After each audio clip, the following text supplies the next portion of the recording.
Assalamualaikum warahmatullahi wabarakatuh. Selamat datang kembali di channel resmi KPPN Bondowoso. Kali ini kita akan sama-sama belajar mengenai pengelolaan data kontrak. Materi ini sengaja kami angkat karena evaluasi 2 tahun kemarin, data kontrak di KPPN Bondowoso sebenarnya tidak terlalu banyak. Cuman ketika mendekati akhir tahun, banyak sekali permasalahan-permasalahan terjadi pada data kontrak tersebut.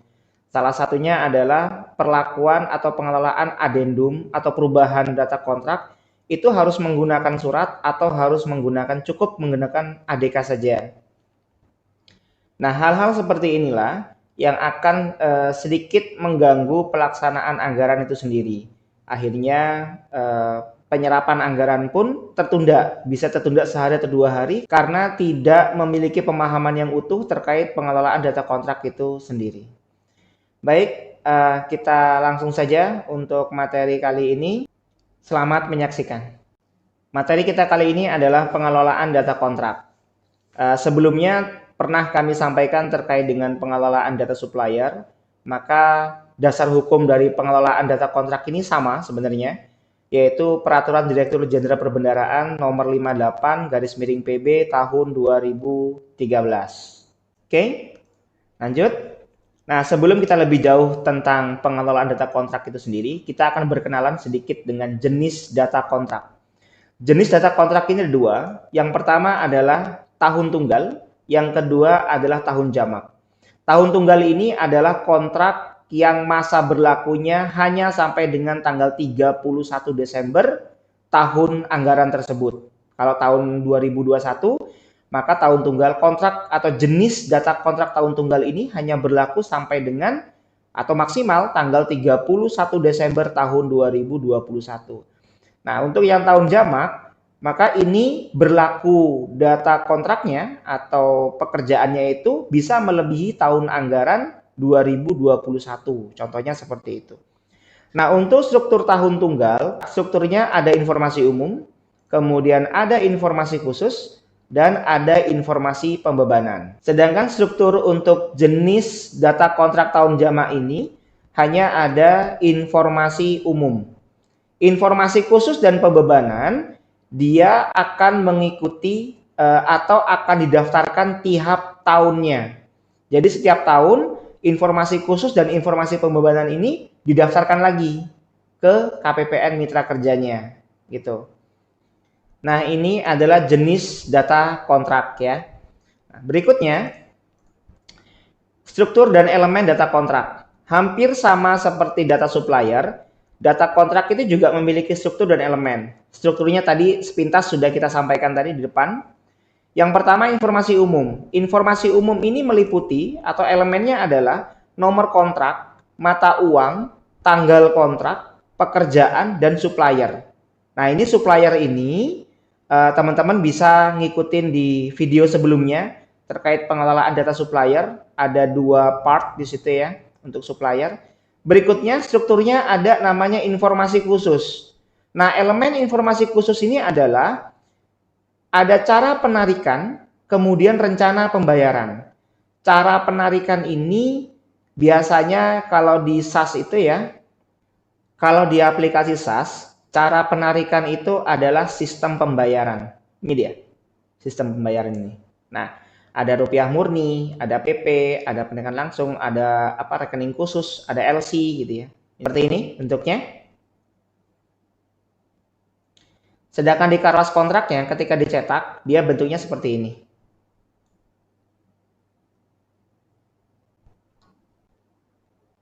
Nah, ini ya, sistem pembayaran RM.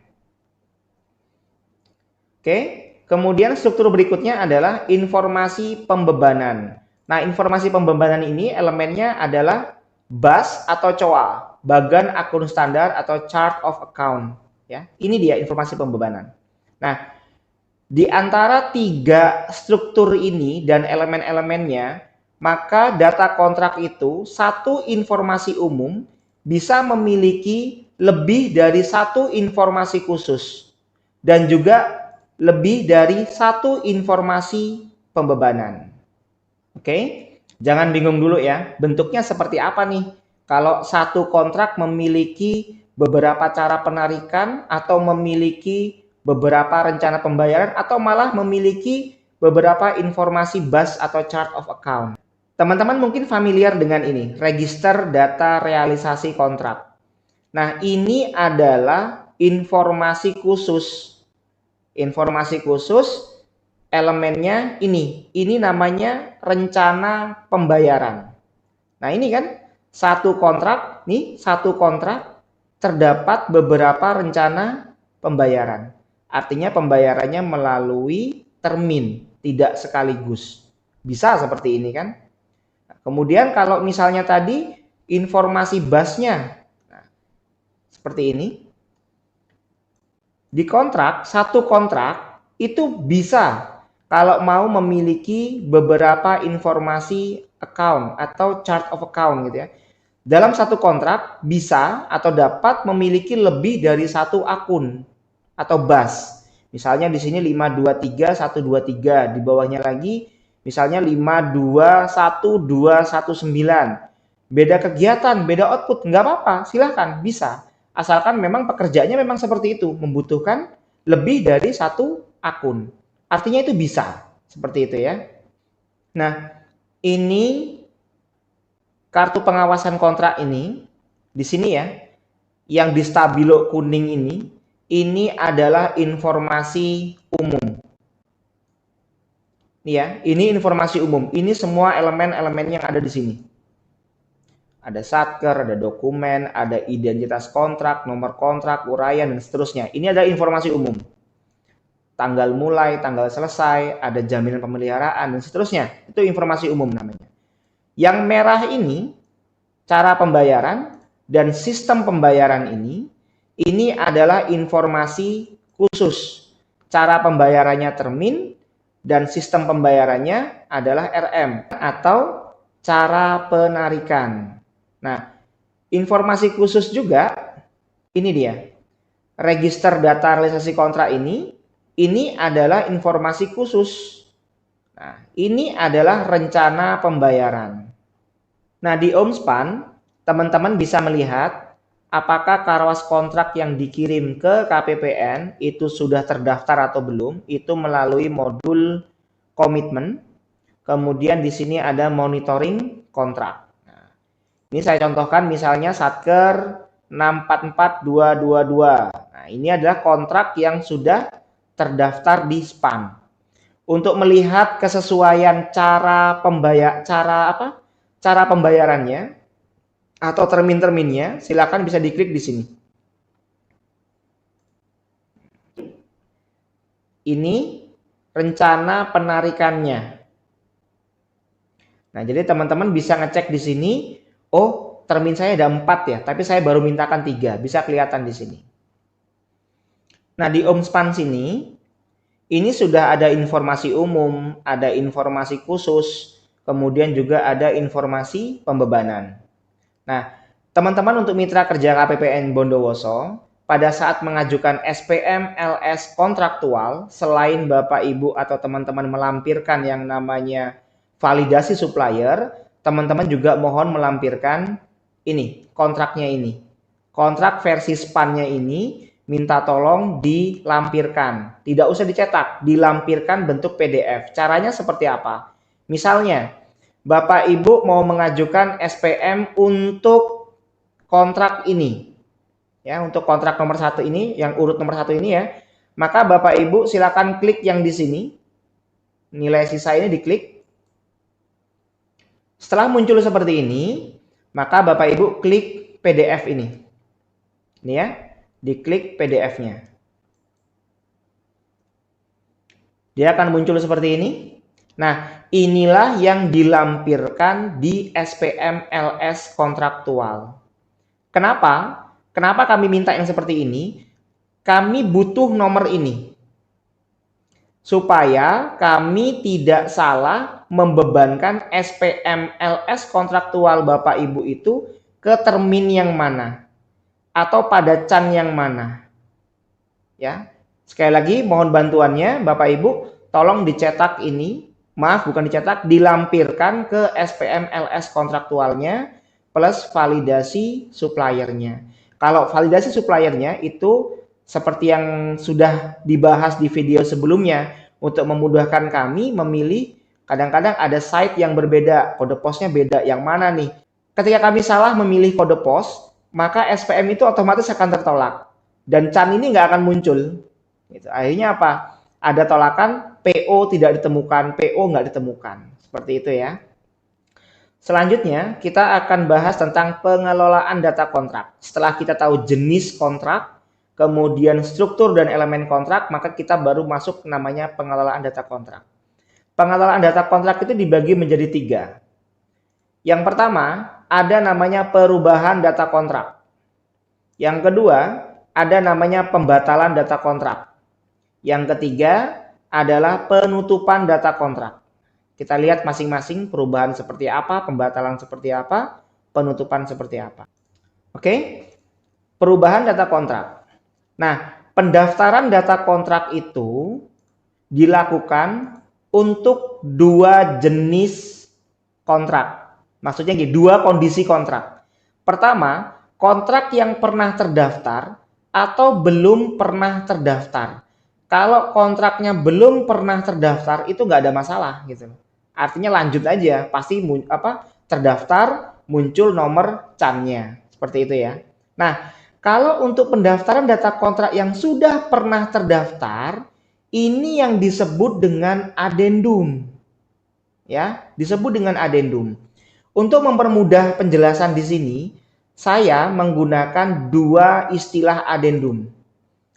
Ada namanya adendum besar dan ada namanya adendum kecil. Kalau saya menggunakan bahasa yang digunakan di per 58, bahasanya seperti ini. Adendum besar adalah perubahan elemen data kontrak berdasarkan adendum kontrak menurut ketentuan mengenai pengadaan barang dan jasa. Sedangkan adendum kecil, pengertiannya seperti ini. Perubahan atas elemen data kontrak menurut ketentuan mengenai pengadaan barang dan jasa tidak memerlukan adendum kontrak. Bingung nggak kira-kira bacanya? Alhamdulillah kalau nggak bingung. Kalau masih bingung, perhatikan saja ini warna merah. Di sini ada kata-kata berdasarkan adendum kontrak, yang di sini tidak memerlukan adendum kontrak. Saya contohkan sebuah kasus seperti ini. Dua kasus ya. Pertama seperti ini. Kontrak berubah nilai itu biasa kan. Nilai kontrak semula 100 juta berubah menjadi 102 juta misalnya. Itu sah-sah saja. Nah, menurut ketentuan mengenai pengadaan barang dan jasa, kalau merubah nilai kontrak, kan kontraknya itu di adendum. Berkas kontraknya itu kan dirubah lagi. Ada perubahan terhadap berkas kontrak itu sendiri. Ini yang disebut dengan adendum besar. Nah, kemudian begini. Kalau Bapak Ibu ngerekam data kontrak, nilainya 100 juta, ternyata Bapak Ibu salah nginput, salah ngetik. Pada saat buat data kontraknya ngantuk. Terketiknya 103 juta. Padahal 100 juta. Nah, kalau seperti itu gimana? Ini namanya adendum kecil. Kenapa? Karena salah nulis doang gitu. Kontrak besarnya kontrak aslinya itu benar 100 juta. Cuman salah ngetik. Masuk namanya adendum kecil. Tidak memerlukan adendum kontrak. Contoh berikutnya. Misalnya. Dalam satu kontrak disebutkan bahwa di kontrak tersebut dibayarkan dengan cara 4 termin. Ternyata ketika sudah didaftarkan 4 termin, seiring waktu berjalan tiba-tiba berubah. Ternyata nggak jadi dong 4 termin, cuman 2 termin. Karena di kontraknya itu disebut, di kontrak aslinya itu disebut 4 termin, lalu berubah menjadi 2 termin, maka dia masuk kategori adendum besar. Harus diganti tuh uraiannya. Nah, kalau misalnya di kontrak tersebut tidak disebutkan pembayarannya berapa termin, hanya dibunyikan sesuai dengan progres pekerjaan. Jadi suka-sukanya supplier ya, mau minta berapa aja. Misal bisa jadi setahun tuh minta 3 kali. Bisa jadi setahun tuh minta 2 kali atau 4 kali. Bingung kan operator mau merekam berapa? rekam saja berapa aja. Mau merekam 5 kali, mau merekam 6 kali, silakan. Daftarkan KPPN. Ternyata pada saat mendaftarkan 6 kali, ya, 6 kali, di tengah jalan itu berubah jadi 8 atau 10 kali. Karena di dalam kontrak aslinya tidak dibunyikan berapa kali memintanya, maka adendum yang tadi berubah dari 6 menjadi 8 atau jadi 10 tadi, itu masuk kategori adendum kecil. Tidak memerlukan adendum kontrak. Jadi teman-teman bisa diberikan sedikit gambaran ya terkait adendum besar dan adendum kecil ini. Sekali lagi ini hanya istilah saya gitu ya, menyampaikan untuk mempermudah itu. Maka adendum besar itu adalah perubahan terhadap data kontrak yang mengakibatkan berkas kontrak itu harus diubah.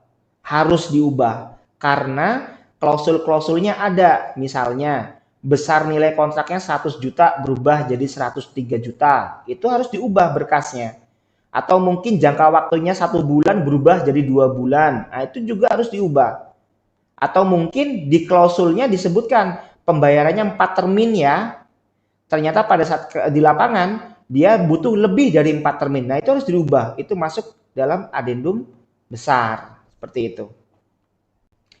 Nah, sedangkan adendum kecil itu adalah perubahan terhadap data kontrak yang tidak mengakibatkan berkas itu diubah. Contoh, karena kesalahan ketik. Nilai kontraknya 103 juta, diketik cuma 100. Jangka waktunya 3 bulan, dibuat cuma 2 bulan. Salah ketik aja. Nah, itu tidak perlu merombak kontraknya kan. Nah, mungkin contoh yang lebih mudahnya lagi untuk adendum kecil ini, kita lihat kontrak yang tadi saya tayangkan ya. Kita lihat. Nah, di sini kita lihat setiap terminnya itu nilainya sama semua. Kenapa bisa sama semua seperti ini? Karena operator nggak tahu termin 1 itu akan ditagihkan berapa. Ini biasanya kontrak BBM. Kontrak BBM itu kita nggak tahu. Setiap bulan ada berapa. Kalau misalnya mobilitasnya tinggi, maka tagihannya akan tinggi. Nah, tapi karena kita nggak tahu, nggak bisa memprediksikan berapa jumlah pastinya itu berapa, maka dibuatlah 12 kali, taunya hanya 12 termin. Karena setiap bulan pasti bayar. Taunya hanya itu. Tapi berapa jumlahnya nggak tahu.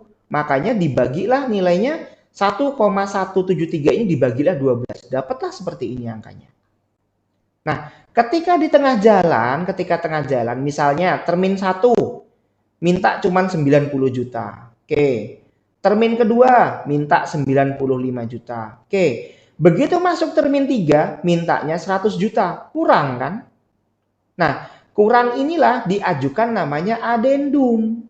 Tapi berkasnya tidak perlu diubah. Berkas asli kontraknya itu nggak perlu dibredel lagi diubah. Oh, nilainya berubah, nggak perlu. Yang diubah apa? Hanya data ini loh diubah. Ini yang disebut dengan adendum kecil itu. Nah, gitu ya. Saya rasa teman-teman juga pasti punya gambaran apa itu adendum besar dan apa itu adendum kecil.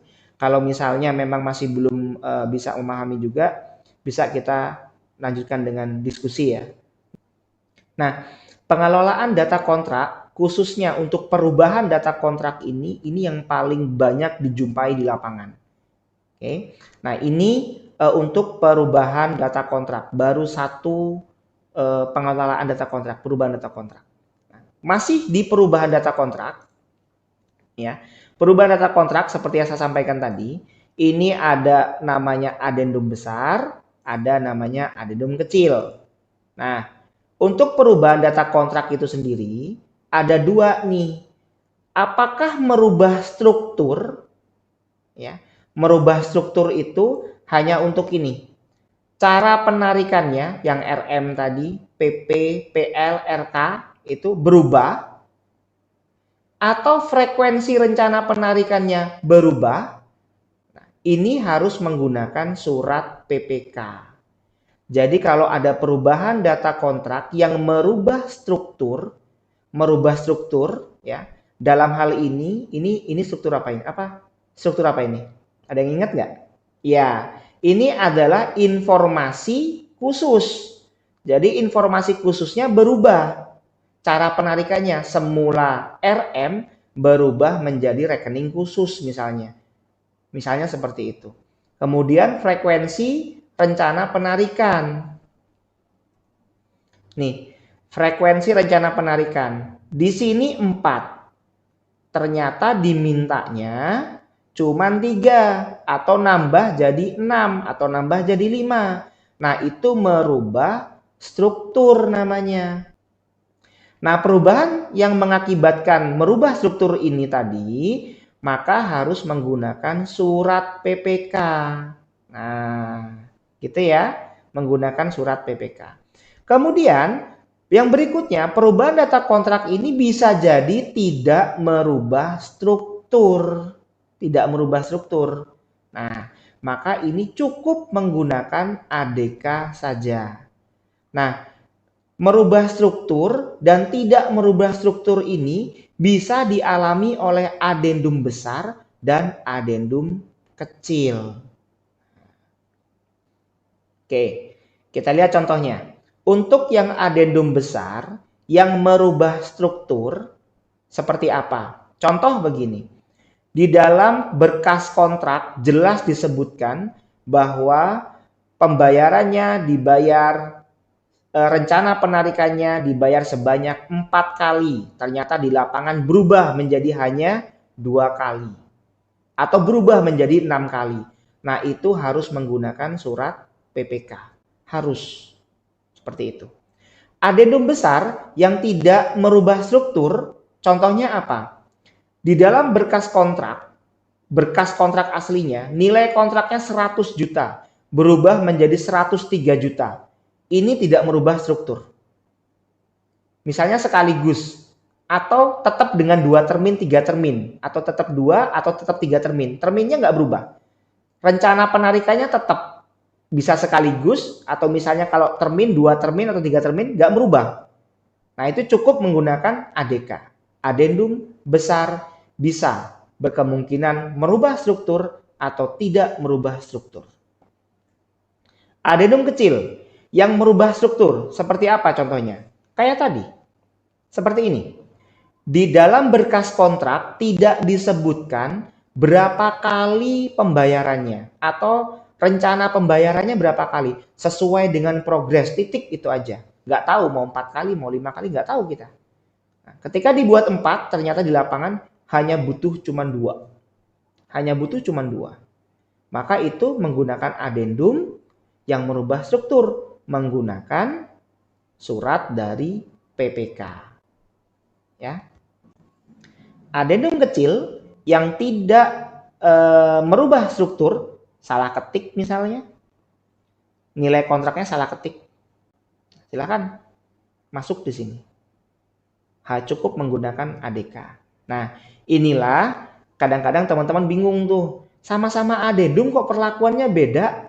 Satu pakai surat, satu cukup ADK, bingung. Nah, ini dia jawabannya.